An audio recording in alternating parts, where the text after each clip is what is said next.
meeshaan waxaan rabaa inaan ugu hadlo dadka ka dhigaya magaalada Muqdisho waxa la galeenka ayagoo sameynaya barangi iyo wax la mid ah anagu horta wax barangi la yiraahdo ma naqaano amniga magaalada Muqdishona niika laguma keenin waxa lagu keenay rag baa dhiig u daadshay rag baa u soo halgamay dadka dibadaha ku jira iyo dadka dalka joogaba inay si xurriyad ugu noolaadaan ayaa amniga magaalada Muqdisho ugu talagalay laakiin dadka maseedka qaldan gudbinaya ee dhahay magaalada Muqdisho lagu la afduubtay iyo kuwa baraha bulshada inta soo duba soo dhigaya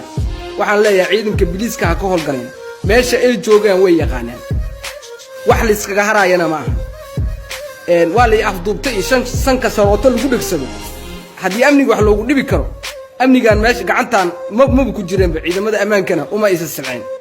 waxa kale oo ku soo السلام عليكم أصحابتي وحرن تيك توك وحاليا مانتي على الجواه يا كلها نور أبكو أي معك مسكين مان مو أنت كم مغنى دتك وشاقبل. Please subscribe Ismail Real page on YouTube and hear this Facebook page. Thank you very much. One love.